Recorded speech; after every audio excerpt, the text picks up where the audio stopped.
Bom, pessoal, estamos começando mais um episódio do nosso podcast Papo Projetado. Estamos com o nosso convidado de hoje, Janailson. Janailson, eu não vou nem lhe apresentar, não. Eu vou pedir para você se apresentar. Eu acho que pode ser até um momento rico para quem está nos escutando, conhecer sua trajetória, né? Sua e da sua empresa. Tá. Gente, bom dia, né? Bom dia aqui no horário da manhã. Me chamo Janailson. Por formação, que eu acho que é um dos interesses aqui do podcast, né? Eu tenho uma formação técnica edificações pelo Instituto Federal. Minha primeira graduação também foi lá, um curso que à época se chamava Tecnologia de Vias e Transportes, cujo cerne era tanto a parte de planejamento quanto de infraestrutura, dessa sub-área da engenharia de transportes. Em seguida, até por consequência da abertura da empresa, né? A empresa foi aberta, a gente vai falar um pouco mais dela, com esse viés já na época de engenharia de transportes, hoje mobilidade urbana, né? Caminhando aí para talvez acessibilidade urbana. Então esses nomes são interessantes que eles se atualizem, mudem também, mas o cerne continua sendo lá por trás, né? Tanto acadêmico quanto profissional, é engenharia, é voltado aos transportes, né? Então, de lá, ao término da faculdade, ingressei no mestrado da UFC, do Petran, na área de planejamento, né, que era a área de interesse. Sempre gostei das duas áreas, tanto infra quanto planejamento, mas naquela época, assim como hoje, né, tem que ser feita uma escolha ali, e enveredei por esse lado.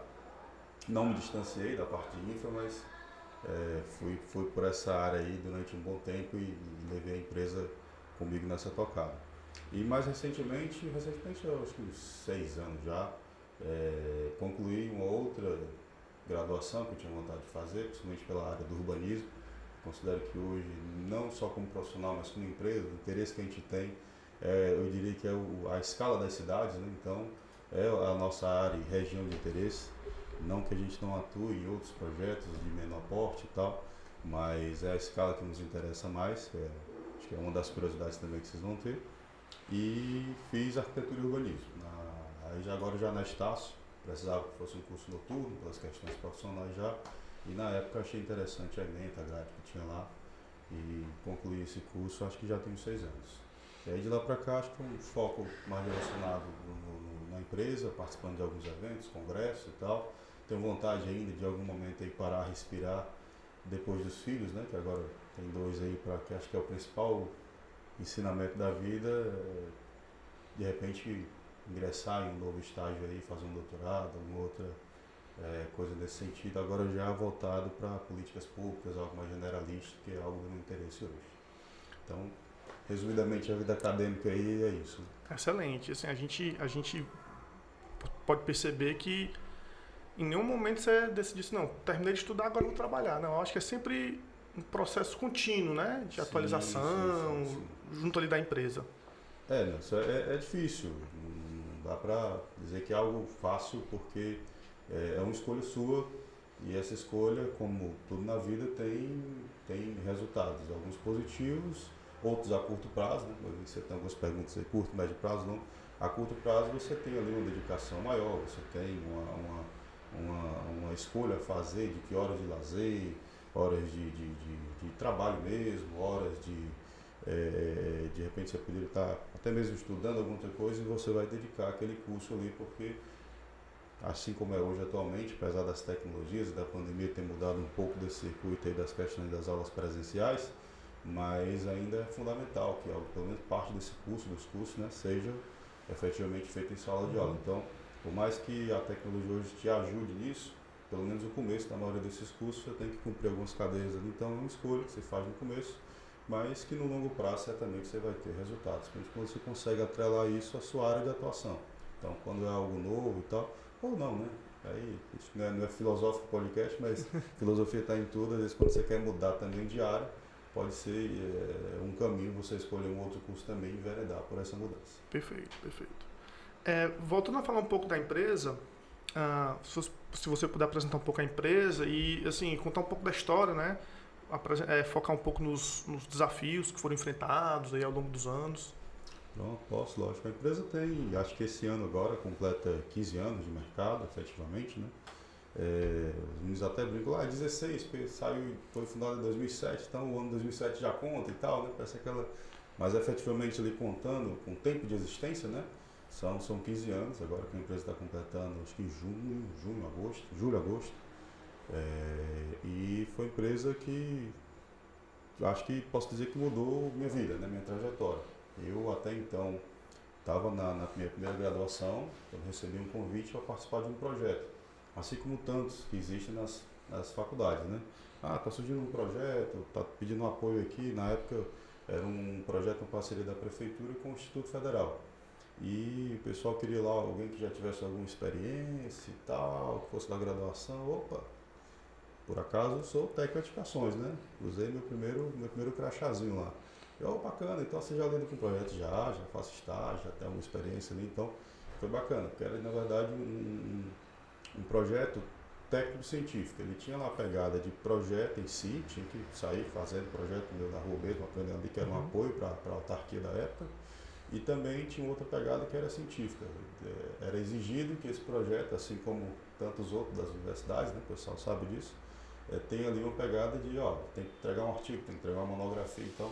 E nessa época foi meio que assim, a fome com vontade de comer. Eu estava, acho que no penúltimo semestre da graduação, tinha que fazer uma monografia, não sabia nem o tema, né, à época então, e aí meio que eu ganhei um orientador, um lugar para pesquisar e um novo trabalho, né, que na época era um estágio, então, e aí assim eu brinco que surgiu a empresa, não, a empresa surgiu ali, porque ali daquelas pessoas que foram daquele projeto, a sinergia era bacana, né, pessoal na mesma vibe ali, todo mundo se formando, um coordenador mais sênior, professor ali e tal, mas era todo mundo na mesma vibe, e dali surgiu o estalo. Cara, quando o projeto acabar?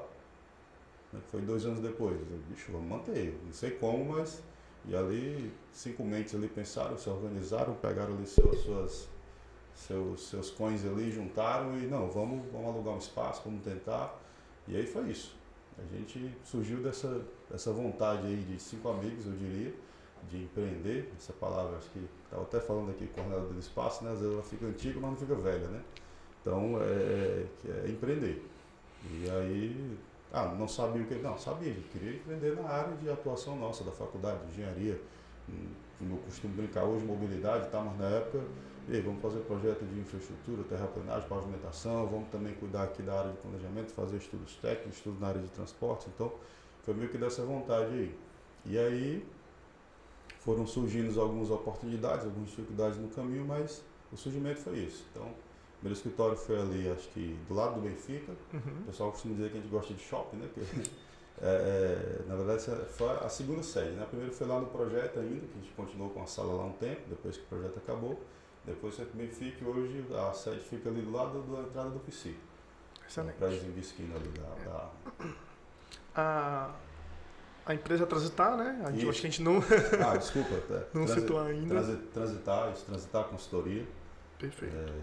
E aí tem esses 15 anos de história e algumas mudanças de lá para cá. Mas... Nesse crescimento ao longo dos anos, tem 2 perguntas aqui que me vêm à cabeça, né? Primeiro, quais são os fatores que você julga que foram mais importantes para o sucesso de vocês? E segundo, hoje, o que é que vocês têm que vocês consideram que é o diferencial da concorrência? Cara, são 2 palavras assim que acho que merece até uma explicação, né, antes. O que é sucesso, bicho? Acho que até subjetivo, né? E assim como os tais níveis de serviço que a gente vê na engenharia, depende um pouco da percepção de cada um ali. Se sucesso estiver atrelado, hoje a empresa tem um conhecimento e um reconhecimento do mercado, como um lugar que você pode procurar para ter um atendimento de qualidade, um respeito ao tempo do cliente, trabalhar ali com certa rapidez, mas com certa verdade também. Esse teu prazo não dá para cumprir, então vamos tentar aqui de alguma outra forma. Eu acho que sim, podemos trabalhar nessa linha. Por outro lado, o sucesso ele é uma palavra que pelo menos a mim, ela causa assim, um certo constrangimento. Acho que a palavra é essa mesmo, porque sucesso, preciso fazer mais nada, eu já cheguei lá? Não, muito antes pelo contrário. Acho que esse amadurecimento como empresa, como profissional, te cobra cada vez mais, até porque as tecnologias, e sim, engenharia é tecnologia, tá? Acho que é absolutamente umbilicalmente ali ligado, né? E as coisas vão surgindo, os métodos vão modificando, vão sendo atualizados. Então, no começo da minha carreira, eu trabalhava com gabaritos ainda. Gabaritos, raios de giro eram gabaritos. Ah, mas era no AutoCAD. Sim, mas eram gabaritos. Se você pegasse o papel ali, faria a mesma função que tinha lá. Então, assim, estava digital, mas... Então, hoje, um amigo de longa data, inclusive, me ligou semana passada. Cara, me vê aquele cara, não é mais por gabarito. Tem um software, um plugin agora que você faz no AutoCAD, que faz essas análises, dependendo do tamanho do veículo e tal, vê o arrasto, vê tudo, e vê em tempo real, e não é, sabe? Então, assim, essas coisas se atualizam, né? Então, a palavra sucesso aí, ela não é que incomoda, mas ela, acho que ela constrange um pouco nesse sentido de entender. Mas, você falar a outra parte da pergunta... Quais são os fatores, né, que você acha que chegou... Eu gostei muito desse sua visão sobre o sucesso, eu até compartilho dela. Eu acho que o sucesso tem mais a ver com caminhada, né? Você está feliz ali, sim. na sua atuação. Quais são os fatores? O que é que você acha que levou a empresa a estar aí numa situação que você considera desejada, né? E também o que é que lhe diferencia da concorrência? Pronto. Eu volto um pouco para a descrição que eu fiz aqui, um pouco do sucesso, né? Porque acho que esse diferencial aí que faz é você, de fato, olhar no olho do cliente, no frigir dos ovos. Você está aqui na reunião, você está fechando. Porque para os interessados em empreender, que certamente haverão, né? Tá, mas o que é? No final do dia, o que você faz? Cara, eu vendo papel. Costumo brincar com a família. Eu estou 15 anos vendendo papel e fechando um negócio assim, olho no olho. Não é o cara gostou do teu projeto, ele disse, não, você vai ter uma reunião, você vai ter uma prévia, você vai ter ali um contato de e-mail e tal, mas o contato é aqui, olho no olho. Ah, mas eu estou no escritório, o cliente não vai... Não, mas um dia ele foi. Um dia ele já conheceu o dono, então ele já tem ali a rapaziada que toma de conta, já tem ali uma gestão, agora é um coordenador, mas houve esse contato inicial, né? E para esse contato inicial, eu diria que esse é o diferencial. Às vezes você chegar no olho do cliente, isso no começo da nossa carreira, a gente fica ali, não, mas vamos atender o prazo, vamos correr, vamos trabalhar aqui de madrugada, virar a noite. Não, isso aí tudo acontece até hoje. Semana passada teve um dia que eu saí do escritório 12h30 da noite, né? Então, assim, pô, mas com 15 anos acontece, na entrega de projetos, você trabalha com engenharia, não vai deixar de acontecer. Mas você tem que se programar e avisar quando dá. E não é que você escolhe o cliente, não. Quem escolhe é o cliente. Ele é que vai escolher se você... Agora é importante que você trabalhe com essa verdade. E esse diferencial, eu escolhi, são tantos aí, mas essa questão da verdade eu considero como um dos pilares, né? Você ser sincero com o cliente e dizer, consigo te atender e tal, mas é nesse prazo aqui, nessa tua condição aí, a gente pode rever aqui, pensar uma licença prévia, pensar alguma coisa que te atenda minimamente, mas efetivamente não vai dar. Por quê? Aí vem o segundo pilar, porque senão não vou conseguir te atender com qualidade. Que aí é o segundo diferencial. Então, se você tem ali essa verdade e você consegue imprimir no que você faz, nos projetos, nas suas ações, um determinado nível de qualidade, aí sim, de repente vai vir aquele reconhecimento, que é o que a gente falou aqui um pouco talvez desse sucesso aí, que continua me incomodando com a palavra, mas é isso. Então, é o reconhecimento. Se vem esse reconhecimento por alguns diferenciais, entre a qualidade, a verdade, o olho no olho, pode ser que você tenha uma trajetória aí um pouco mais longa. Eu acho que esse pilar da verdade tem muito a ver com você estar jogando no mesmo time do cliente, né? Sim. Vocês total. ali estão com a preocupação no mesmo problema, né? A gente sabe que tem algumas empresas que tentam manipular, né? De repente, mas você que já atua na área sabe que isso aí às vezes é um beco sem saída. Tentando ser um pouco mais específico, assim, quais são os tipos de projetos? Se você puder falar um pouco dos projetos que você atua, se tem algum projeto que é mais emblemático lá na Transitar. Como eu te falei no começo, o escritório nasceu de um projeto cujo cerne dele ali era engenharia de transporte. Então, a gente considera, e por muito tempo até alguns sócios e tal, relatar, mas não pode ser só isso. Não, mas isso é um eixo, isso é eu vou dizer assim que não é só isso que a gente faz, mas até hoje eu diria que talvez 60% dos projetos, já foi mais, já foi 70%, já foi 80%, né? O escritório teve uma época que já chegou a ser meio a meio, projetos complementares, teve uma época que tinha muito aqui na cidade, então a gente basicamente tinha metade do corpo técnico atuando em projetos complementares, hidrossanitário, pré-edificações, e a outra metade voltada à mobilidade e tal. E isso muito sazonal, que até a questão do macroeconômico envolve isso. Então, se você tem a economia aquecida, tem muito projeto, então vai surgir ali às vezes uma demanda que realmente é sazonal de projeto. Então, teve essa época lá no escritório, foi bem daquele boom da engenharia ali, né? Uns 10 anos atrás, aí mais ou menos.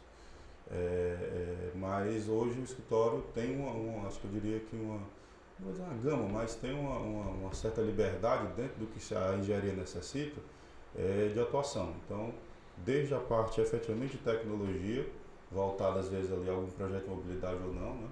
Mas tem pelo menos 2 aplicativos lá que foram desenvolvidos internamente, um de Zona Azul, um outro até de uma área que não é tão nossa lá, mas tinha uma similaridade, que era uma área do turismo, mas que envolvia ali a questão da última milha, né? Quando todos nós, né? Por mais que você chegue de carro, de bicicleta, de ônibus, de avião, mas você vai fazer essa última milha a pé, então tinha a ver com essa última milha.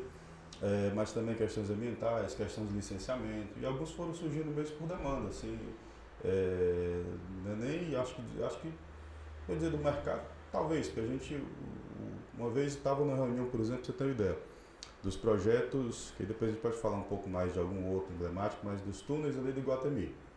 E à época, então, o diretor do DR, que já estava separado, era DEST, né, do DR, do DAI, e aí ele gostou tanto da apresentação que a gente fez, que era tão somente, né, mostrar como é que se daria o fluxo, as etapas de obra, como que seria esse desvio, mostrando ali os fluxos, que tinha capacidade, que tinha sido simulado, então que tinha, né, não era a situação que estava, mas, né, quando você faz esse tipo de análise é a menos pior, né?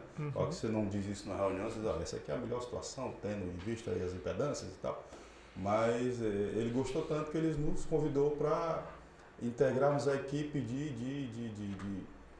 de acompanhamento da obra, de maneira perene, assim, não quero ser pontual aqui não, isso é uma coisa bacana, que vai balizar, vai ser, ele viu ali naturalmente, com a experiência que tem, né, que o caminho crítico para uma obra no centro urbano é o desvio.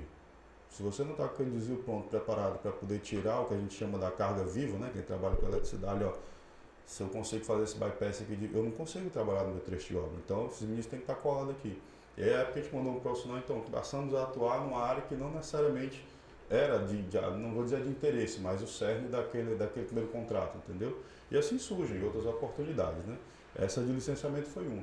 A gente é um dos maiores clientes do escritório até hoje, a Frapó, quando chegou aqui, acho que já tem, sei, 4 anos, né? Um pouco antes da pandemia, eles nos procuraram, acho que já por indicação de outros também, de repente alguma secretaria que a gente já tinha trabalhado, e passou que eles estavam com algumas dificuldades aqui de aprovação mesmo, por não ser da região, né? Os engenheiros também vinham e tal, mas sabe que todo lugar tem ali o rito de aprovação, passa aqui, passa ali, mas alguém que, vocês já faziam isso? Não, mas era uma expertise que a gente tinha e poderia fazer, né? Ajudar nessas licenças e tal, porque o que a gente já atuava era nos relatórios. Nos RISTs, nos relatórios de impacto, nos PGRC6 e tal da vida, que são relatórios que compõem as licenças de instalação, de operação e tal, licença prévia. E aí a gente passou também a acompanhar isso, algumas grandes obras aí mais recentes têm nos procurado para fazer isso também. E é isso, relatórios ambientais, como eu falei, né?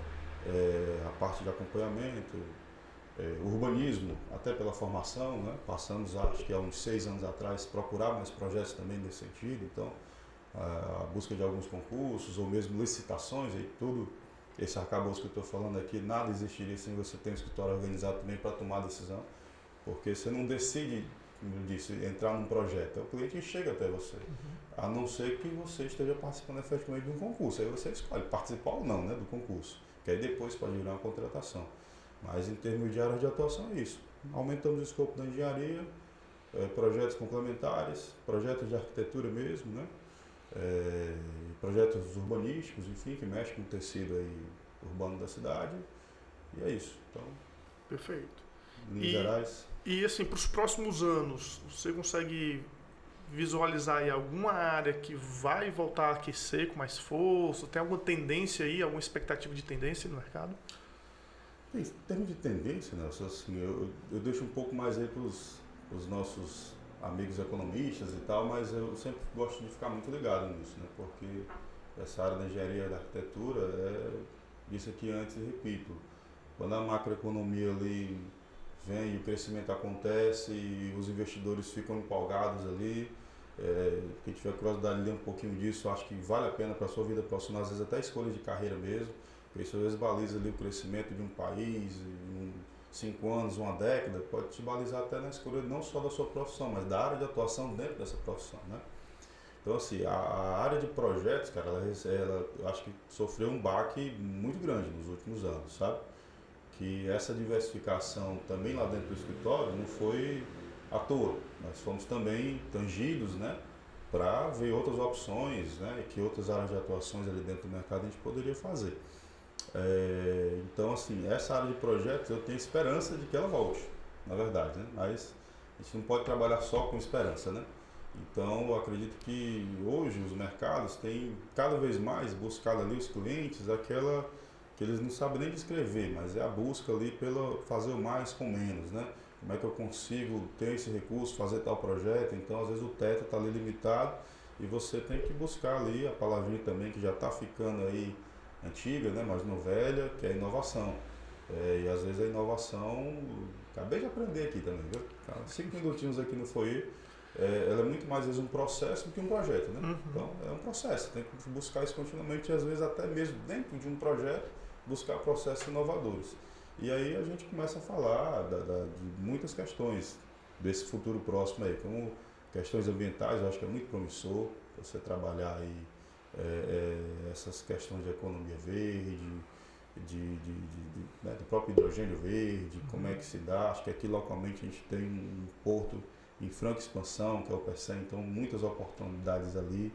Hoje mesmo eu recebi uma ligação de um amigo que não falava comigo há uns 3, 4 anos aí, questão da pandemia, a gente perdeu um pouco, né? Mas o cara me procurou para fazer um projeto de pavimentação, pavimento rígido lá no PECEM. Ele, opa, cara, tu tá ainda lá na Galvão e tal? Não, abriu uma construtora que eu sou, que estou ali fazendo, então, que lá vai e volta, né? E surge, então vai depender muito da economia. Então, projetos tradicionais, terraplanagem, complementares, não vão deixar de existir. Hoje acho que está com um volume bem menor, pode ser que volte, a depender dessa retomada aí da economia, mas eu diria que você vê os outros projetos que estão surgindo como oportunidade aqui no Ceará, principalmente dessa parte de projetos de uso de energia renovável, muitas eólicas, muitos parques solares estão surgindo agora. Eu acho que é uma boa direção aí para olhar no mercado. Entendi. A gente vem muito falar sobre as questões climáticas, né, ambientais, os compromissos, e essa mudança da matriz energética. Acho que é uma coisa que está bem quente. O próprio governo do estado atuando muito no hidrogênio verde, né, puxando essa bandeira. Isso. Eu trouxe aqui a prática, tentando mostrar aqui, né, talvez para o nosso público aqui, os alunos, mas esse arcabouço certamente é um arcabouço internacional da busca por essa melhora das condições climáticas e o uso de combustíveis não fósseis, né, para que gere menos poluição, e a busca por essa matriz energética aí cada vez mais verde, né, efetivamente. Nós temos aqui um potencial muito grande para isso. E para você quebrar a moléculazinha do hidrogênio lá, né, da água e produzir o combustível ali, você precisa também de energia, né? A gente aprende aí já na química lá do ensino médio que é uma transformação, né? E para que essa transformação precisa de energia. Essa energia que eu uso aqui, se eu estiver usando da termoelétrica, não está fazendo nada, está piorando, né? Se bobear. Então, como a gente tem aqui uma matriz energética com muito potencial nessa região do Rio Grande do Norte para cá, para a produção de energia limpa, né? Aí estamos falando de solar e eólico. Eu acho que a gente configura como um potencial mesmo. E a ver aí quem tiver interesse em transformar essa informação desse potencial no que efetivamente é necessário, né? Então que cadeira eu vou buscar ali, buscar algo mais próximo disso, de repente que estágio, como é que é o porto, como é que é isso, então porque tem toda uma rede aí de trabalho, desde a produção desses equipamentos, o transporte, a implementação desses parques eólicos, solares, então tem um mercado de trabalho bacana aí, o pessoal buscar. O aluno ele não vai esperar se formar para cair no colo dele uma oferta de emprego para trabalhar com hidrogênio verde. Ele tem que ir atrás. Tem que ir atrás. Fazer as disciplinas, como você falou, fazer as disciplinas que estão associadas. De repente a monografia dele também tem a ver, procurar um orientador, um orientador externo que possa abrir as portas para ele nas empresas. E aí pensando nesse aluno, né, futuro profissional, e voltando um pouco para transitar, qual é o perfil de profissional que geralmente você tem lá? Eu imagino que devem haver vários perfis diferentes e complementares, né? Mas mas pensando em termos de competências, de habilidades, o que é que vocês mais desejam lá para os profissionais e desses que vocês desejam, o que é que está em falta no mercado? Boa pergunta. Ou seja, qual é aquele perfil daquele funcionário valioso? Nelson, na empresa hoje, né, acho que sinceramente não é que não sabe. Não, realmente hoje eu não sei quantos colaboradores tem direto e indiretamente lá, porque a gente tem uma rotatividade às vezes de alguns profissionais, pesquisadores, então, mas acredito que se for somar tudo aí deve dar na ordem de 80, 90, né? E alguns sazonais ali. E aí os perfis são diversos, mas o perfil efetivamente do escritório, ele tem áreas de atuação. Tipo, a gente tem contratos que a gente tem profissionais fora da casa, né? Operando em determinadas cidades, em determinadas engenharias, né? São contratos de consultoria e apoio que você efetivamente aloca profissionais lá. Mas dentro do escritório mesmo, para a gente tentar manter um padrão aqui, ó, se eu quiser trabalhar no escritório, assim, de engenharia, qualquer... Então vai desde, acho que até por advocacia, né, das profissões, desde a área técnica, então temos profissionais da técnica, edificações, já tivemos eletrotécnicos e tal, técnicos em mecânica também. Às vezes mecânica às vezes da mecânica ela tem alguma atribuição ali, de repente de mecatrônica, que já puxa para programação, então já tive um coordenador que era formado em mecatrônica, né? Então já não está mais com a gente, o Léo, está em outras praças aí, mas passou um bom tempo com a gente. Então, de toda essa área da técnica, não vou dizer da indústria, né? Porque a escola, a IFC antigamente era conhecida como escola industrial, né? Não peguei este tempo, como diria um professor meu, rapaz, não alcançamos o dilúvio, mas pisei na lama ainda, né? Então, desde a da época da escola industrial, então tem toda uma gama ali que é sempre necessário. Mas, já da área de graduação mesmo, as áreas de tecnologia, ainda manda muito profissional lá para o escritório, que hoje é tecnologia de estradas do Instituto Federal, né? As áreas de engenharia aí, diversos cursos aqui na cidade, né? Um deles aqui na casa também, muito bom. Arquitetura também, urbanismo, atualmente a gente está lá trabalhando num concurso muito legal nessa área, então temos 4 profissionais focados nisso lá. Também da parte social, não raros projetos que a gente tem atuado e às vezes por surpresa de muitos profissionais, assim como a sua agora, né? Mas o escritório de engenharia tem alguém da área social? Tem. Se você pegar qualquer contrato aí da CAF, do BID, esses contratos do banco, um dos fatores lá de análise que existe nesse contrato da efetividade dos programas e dos projetos e ações implementadas é a questão do impacto social.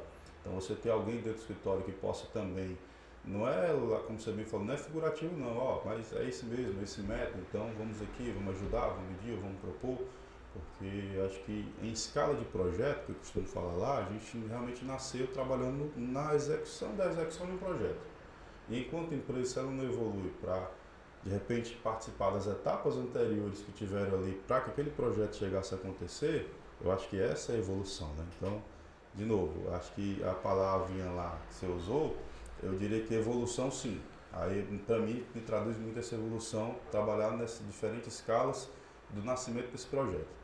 Mas aí, voltando para os profissionais, para concluir a sua resposta, né, pelo menos a parte que me cabe aqui, isso, são dessa gama de profissionais, então desde sociólogos, engenheiros, arquitetos, técnicos, tecnólogos, né, todos envoltos ali na área da engenharia ou assessorando, como é o caso do pessoal do social.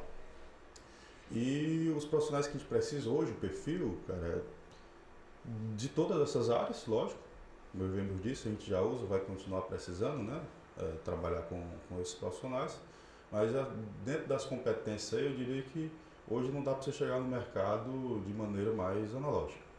Eu olho que está falando aqui um antigão, tá? Já trabalhou desenhando à mão? Não, mas a boa parte da faculdade sim, né? Então algumas saudosistas aí, certamente as arquiteturas, como eu fiz a última não faz 10 anos, né? Ainda tinham cadeiras lá de desenho à mão e tal. Isso é fundamental para te dar noção de espaço, de dimensão, né? Acho que até ali um filtrozinho, é isso mesmo que eu quero aqui e tal. E depois, de fato, não dá para você esconder que hoje qualquer escritório, qualquer atuação, salvo de uma galeria de arte que você vai trabalhar ali de fato, né?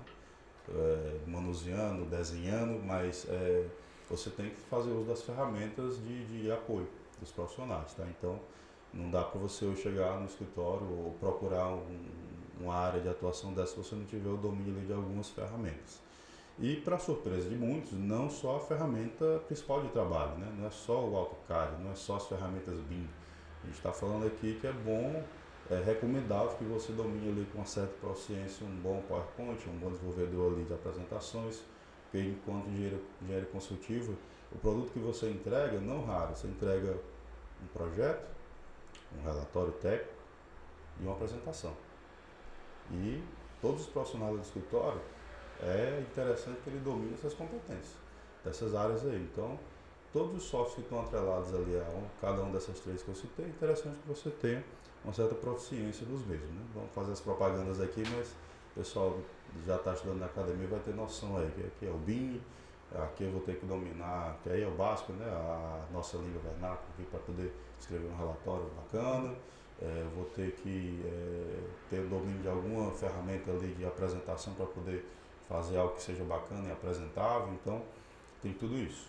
E é isso, acho que essas competências aí eu diria que dá e é plenamente possível você buscar ainda dentro da academia, e se não na academia complemente-as aí com os estágios, né, as situações que acontecem ao longo do seu curso, procure ali um, dois, eu sempre recomendo que você não faça estágio num lugar só. Procure ali de fato, é uma, duas, uma quarta, 6 meses, gostei tanto da empresa, massa, mas deu um saltozinho ali, você pode voltar depois, com mais conhecimento, com mais liberdade, então pelo menos uns 2, 3 estágios aí, o propósito do estágio é esse, né? Você se encontrar também. Então, uma coisa que você gosta muito, mas pode ser que, por aquilo que parece, uma coisa que você gostou mais. Então, busque aí. E é isso. Então, esse perfil, né? Não vou aqui entrar no chavão dinâmico, não. Você num perfil técnico que entenda das ferramentas que são usadas hoje em dia e que minimamente seja antenado aí com essas tecnologias, principalmente das ferramentas de trabalho, mas não só. E o pessoal chama agora as soft skills, né? Aquelas habilidades mais interpessoais, tem uma preocupação na transitar em selecionar profissionais que são mais comunicativos de repente, ou tem uma maior facilidade de trabalhar em equipe, ou vocês não, vocês conseguem se organizar lá e trabalhar com todo tipo de perfil nesse aspecto? Isso, assim, é desejável, cara. Em 15 anos de atuação profissional, e aí me perdoe aqui os especialistas da área, né, que dizem, mas você não pode nem falar isso, mas em certos momentos você, cara, você é pai, você é psicólogo, você é professor, você é um aluno também dentro do escritório. Tem aluno sim, cara, chegou o cara lá com algumas especializações lá que, pô, o cara sentava, dava uma aula, ficou com a gente ali 1, 2 anos, trouxe conhecimento para o escritório. Então é também um lugar de aprender ainda e principalmente de repassar esse conhecimento, né? Então, com um interesse diferente da academia, lógico, né? Tem um interesse ali que não é o principal, mas é um interesse monetário, porque senão o escritório não se sustenta. Ele precisa vender projetos, vender consultorias, né? Não tem outra palavra, vou usar eufemismo aqui para isso. Então, você precisa sobreviver, então você tem que vender o seu produto, o seu peixe, né? Mas assim, em termos de diversidade desses profissionais que chegam, dessas competências aí que você falou, é desejável. Mas eu acho que não é um ponto, assim, que elimina. O cara acha, pô, tem um cara lá na linguagem do dia, low profile, mas, pô, beleza, é o perfil do cara. Se ele atende, se comunica dentro das necessidades do escritório, numa reunião e tal, beleza. Em detrimento de um ali que tem, pô, o cara é falante e tal, mas às vezes no dia a dia ali demora um pouco mais. Então, assim, tem todos os perfis. Se a gente pudesse saber antes, você saberia, mas eu te juro, essa competência, eu sei que tem métricas e profissionais de RH que fazem seleção, que enxergam isso bem antes. Mas, tipo, hoje no escritório a gente tem profissional de RH e tal, mas não faz uma seleção, como, por exemplo, para uma indústria, onde você tem ali 10 vagas, surgem 100 profissionais, desses 100 você vai fazer um processo de seleção até minerá-los para chegar ali no perfil que você quer. No escritório de engenharia, cara, se disser que isso funciona assim, não funciona. É difícil, pode ser que existe, né? Deve existir, mas é um pouco mais complicado. Então você trabalha muito com aquele contrato de experiência, lógico que com análise do currículo, com as indicações, onde o cara já trabalhou, onde a menina já trabalhou, já tem uma atuação, a própria recomendação às vezes da academia, isso é importantíssimo. Quando você chega lá com recomendação assim, um professor que liga mesmo e tal, ou manda uma cartinha, isso é muito bem visto, lógico, soma pontos, mas acho que o contrato de experiência ainda hoje serve muito mais para isso. Não estou minimizando essa necessidade, tá? Pelo contrário, é desejável. Eu estou falando aqui na prática, É difícil você selecionar alguém. Porque assim já tentamos, tá? A gente já selecionou alguém, vai aqui e tal, no dia a dia não desenrolou. E às vezes um cara um pouco menos comunicativo ali, com o tempo você consegue mais fácil trabalhar essa comunicação dele do que a técnica. Então, dentro do escritório de engenharia, dentro desse dinamismo aí, beleza, vai. Mas é fundamental, porque hoje não existe mais aquele profissional que senta ali na cadeira, não, tá aqui o meu, tá aqui, tá entregue. E a gente sempre diz, cara, o que é tá entregue para você? Eu fiz aqui meu desenho, não, cara, tá entregue, eu ver esse projeto lá na rua funcionando e tal, ou o cliente, ok, deu certo, vou para uma nova fase aqui com outra empresa, mas você tem que sair daqui. Então não existe, está entregue e você fez sua parte. Então, e normalmente esses projetos são feitos por mais de 1, 2, às vezes a equipe até de 5 profissionais atuando no mesmo projeto, o BIM, né, facilita muito isso hoje.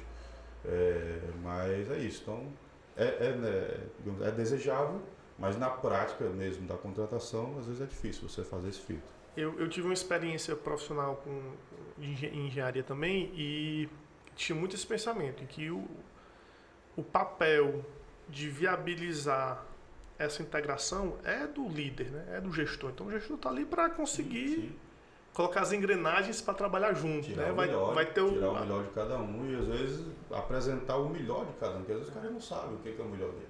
Exato. Voltando para a parte de habilidades, competências tecnológicas, vocês na Transitar já enxergam alguma tecnologia que vocês não utilizam, mas que já estão interessados em desenvolver para a empresa, absorver, aplicar de alguma forma? Cara, que não utiliza, tem alguns ensaios lá, na verdade, né? Porque, às vezes métodos, tecnologias, mas enfim, o que tem de ponta hoje no mercado, tipo, um exemplo, né, de uma das áreas de atuação. Acho que ano passado eu ter um seminário interno lá. Simulação de tráfego. Hoje, antigamente você pegava um HCM aqui para poder, opa, tá aqui, vou calcular o nível de serviço da via, tá A, B, C, melhorou, piorou, então, eu costumo brincar, era meio que analógico ali, mas funcionava, tá? E funciona, aliás, mas hoje vocês foram traduzidos para um software, né? E o mercado, antigamente tinha um ali, o pessoal acho que era do Integration e tal, sou antigo, viu? Fazia muitos com o meu amigo Dante. E hoje tem simuladores, né, fantásticos, com um nível de realismo até, eu não vou dizer que desnecessário, mas é até ali, acho que mais para ter ali uma visualização mesmo, vender pelo movimento do que efetivamente às vezes pelo... Mas todos eles, lógico, tem ali no seu cerne, no seu algoritmo, as métricas que funcionam, então isso o mercado hoje, a gente já utiliza, né? Alguns softwares estatísticos e também de análise de dados. Acho que o R é um dos mais usados hoje, pelo menos a turma da academia gosta muito. Eu não lembro assim de cabeça, mas certamente deve existir, né? Alguma tecnologia aí que a gente às vezes não é nem às vezes pela vontade de usar, pela necessidade às vezes, né? Às vezes também, tipo, quero me lembrar de algum que a gente foi necessário trabalhar com ele e não fez. Mas teve um projetinho que eu acho que era de medição de poluição, uma coisa do tipo, que a gente também queria, e a gente realmente não tinha um software, nem profissional, nem expertise, então gerou um interesse. Porque de fato essa área ambiental nos interessa, principalmente que a gente atua numa profissão e num ramo de atividade de engenharia que naquela continha lá da poluição, né, do aquecimento global, a gente trabalha ali meio que, não vou dizer na contramão, mas trabalha com circulação de veículos, pessoas, cargas e tal, e isso gera um determinado impacto, né? O que a gente dentro desse impacto procura fazer é minorá-lo, né? Para minorar é interessante você ter ferramentas de medição. E as mais atuais, naturalmente, acredito que devam ter sensores, softwares e tal para isso. Esse eu diria que talvez seja um dos desejos aí de trabalhar com isso também. Mas as outras do dia a dia, as ferramentas que eu acho mais atuais de desenho, de apresentação, de trabalho do dia a dia mesmo, acho que a gente tem razoavelmente trabalhado bem com as que tem no mercado. A gente vê na internet, nas redes sociais, um boom muito grande daquelas tecnologias, não vou dizer o nome não, mas são os chats generativos pré-treinados, né? Tava esperando essa. Vocês enxergam alguma aplicabilidade na Transitar? pensam em estudar, pensam em fazer algum curso? Já começamos, pelo menos já foi objeto de reuniões lá dos coordenadores, né? Acho que à primeira vista, como qualquer criança que ainda resiste em nós, né? O teste mesmo ali, deixa eu dar o tema aqui e conversar. Brincar um pouquinho, né? Acho que é essa a palavra. E eu vi algumas matérias, né? Alguns artigos aí, de gente preocupada mesmo, com demissão em massa, com aquilo tudo. Cara, eu acho que não é uma tecnologia, eu vou dizer, nova. A responsividade e a interação talvez sim, mas ele está buscando essa informação de algum banco de dados. O banco de dados qual é? Um dos maiores é o Google e tantos outros que existem. Então, essa informação já está lá. A forma de estar trabalhando ele e de repente ele está tendo essa interação é que pode estar diferente, né? Mas na minha época de faculdade tinha o famoso gerador de lero-lero que, ele é antigo, mas ele fazia ali algumas coisas que se o cara não tivesse bem preparado ali para ler, opa, que coisa, nada mais era do que uma repetição constante ali. Eu sei que não é isso, tá? Eu vi o que é, realmente é responsivo, traz dados ali novos, a depender inclusive, curiosamente, confesso, minha filha mais velha tem 5 aninhos e foi fazer um trabalho de escola, né? Não ela, mas estava lá, escrito, a gente como adulto tinha que auxiliar, né? Ela não está alfabetizada completamente, 6, 7, e tinha que pesquisar ali animais da África e falar sobre um deles, né? Essa ajuda de um adulto e tal, e eu te juro, já tinha feito a pesquisa toda, né? Aqui, não, vai falar da girafa e tal, maior língua, pescoço, manchas, como uma digital e tal, tudo da girafa ali. Aí eu, isso eu demorei ali 1 meia hora, cara, pra fazer.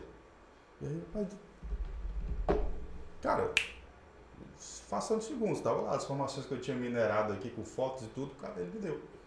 Aí eu, vixe, não, mas tá muito interação, como se fosse um trabalho de criança, já trouxe as informações ali, tipo assim, não, é como uma digital, não, é uma marca, né? Então ele já muda ali até mesmo, então assim, certamente vai ter uma interação, principalmente quando você diz que trabalha com engenharia consultiva, que hoje é até o nosso nome, era transitar engenharia, hoje é transitar consultoria, a gente trabalha com isso, explica, né, no site e tudo, mas com esse arcabouço todo aí, mas vai ter certamente interação, porque são profissionais, esses engenheiros, esses arquitetos, esses sociólogos que são consultivos, eles trabalham, a ferramenta de trabalho deles, além dos números, são as palavras.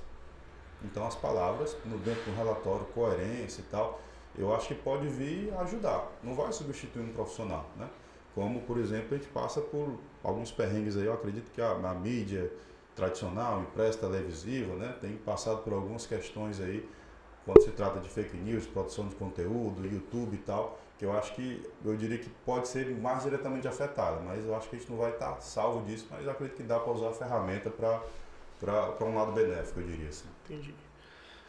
Chegando aqui nas últimas perguntinhas, queria primeiro te pedir assim, se você puder falar um pouco sobre um grande desafio que vocês tiveram lá, como é que vocês superaram esse desafio? Essa é uma primeira pergunta. E a segunda não sei se vai estar associada a esse desafio ou não, mas qual é a grande lição aprendida desses 15 anos? 15 anos? Sim, 15 anos. De empresa, eu acho que você poderia citar aqui. Cara, desafios, eu acho que estar aqui hoje ainda falando desses 15 anos talvez tenha sido o maior deles, sabe? Para ser, de novo, filosófico aqui. Mas na prática tiveram alguns projetos, estudos que foram bem desafiadores, sabe? A própria chegada da Frapó aqui foi algo, e tem sido ainda, né? Que a gente continua dando apoio, alguns projetos polêmicos aí. Tem sido algo bastante desafiador, mas eu acho que ao longo da trajetória, pelo período de maturação e tudo, porque hoje não é que a gente não se assusta com mais nada, acho que no dia que você perder essa capacidade, você, irmão, na hora de ir para a tua casa de campo ali, você tem que se assustar, aquele frio na barriga é necessário, como é que a gente vai fazer isso e tal. Não raro a gente se depara com projetos que às vezes você precisa, não estou sendo aqui exagerado nem nada não, mas você precisa criar um método mesmo.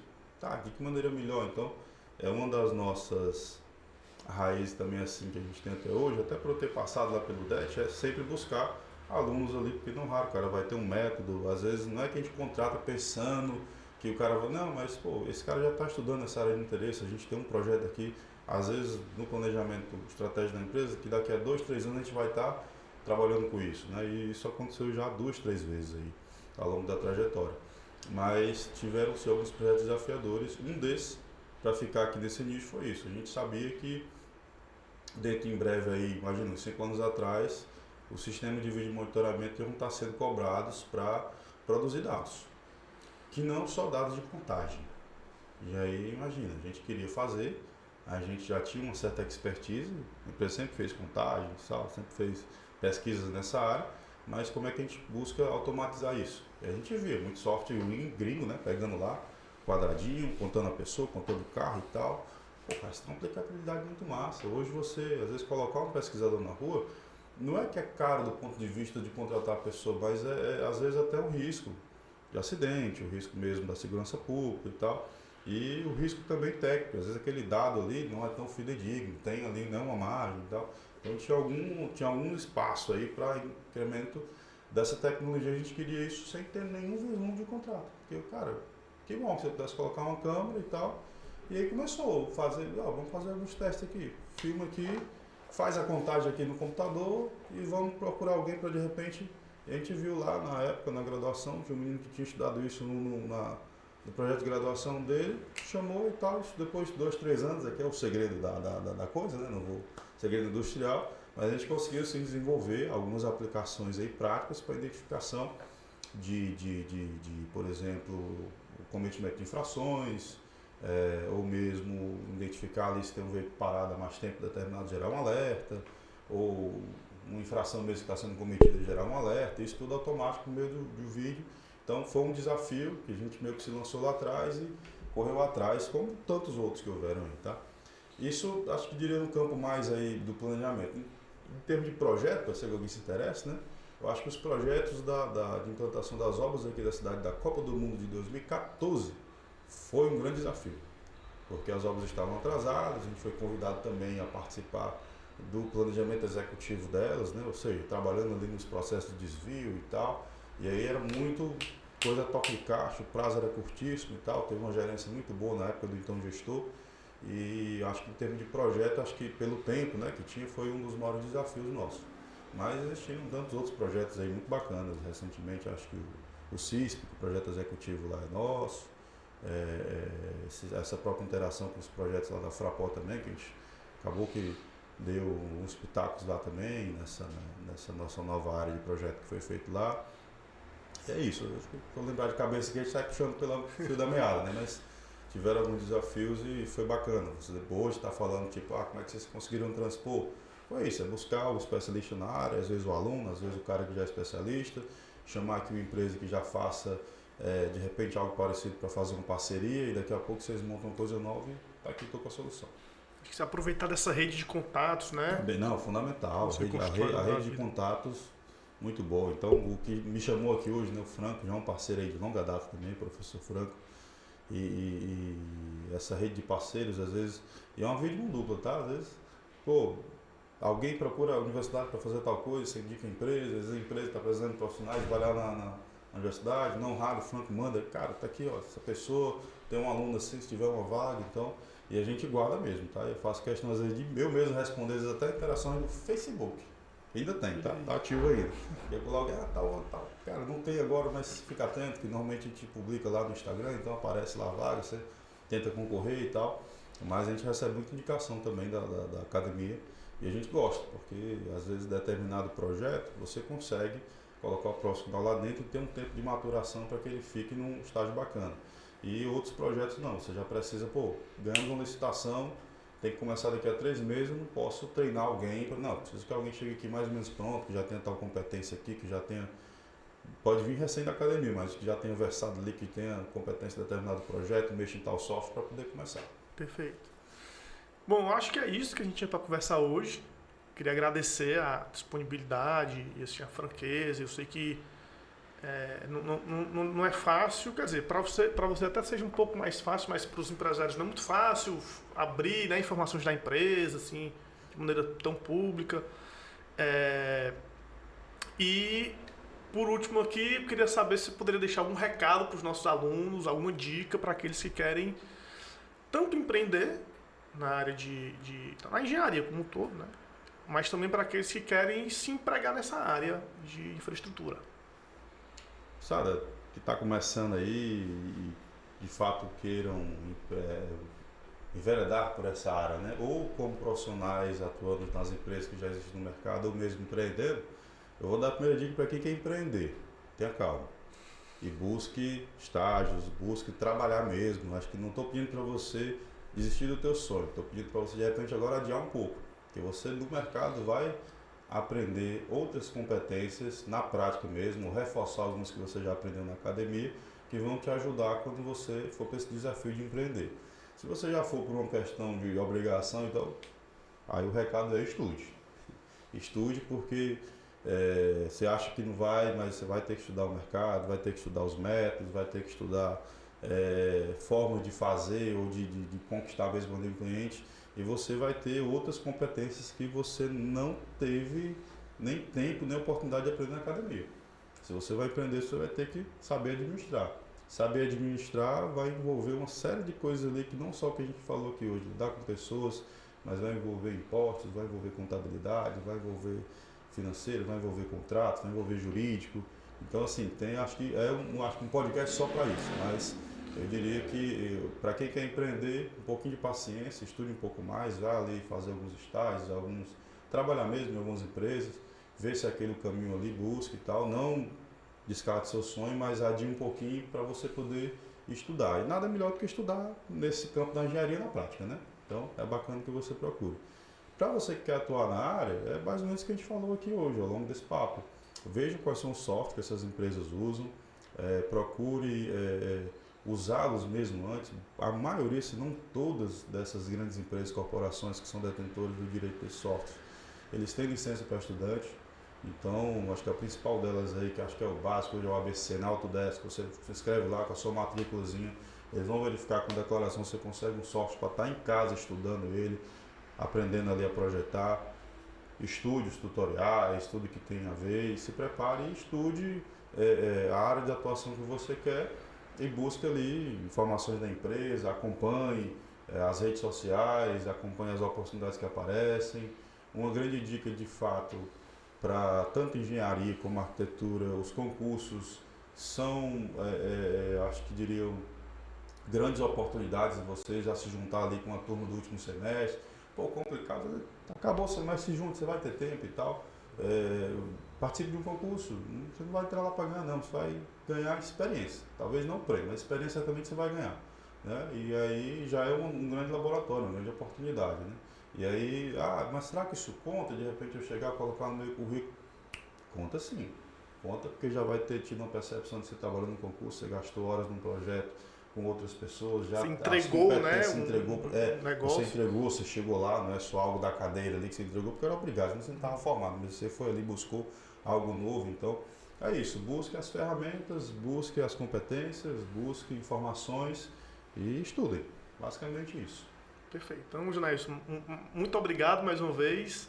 Passou ligeiro. Passou ligeiro. Acho que tinha mais coisas que a gente podia conversar aqui hoje. Vamos guardar para um próximo episódio. Tá à disposição. E é isso, pessoal. Então, fiquem antenados aí para os próximos episódios do Papo Projetado. Valeu, tchau, obrigado. Tchau.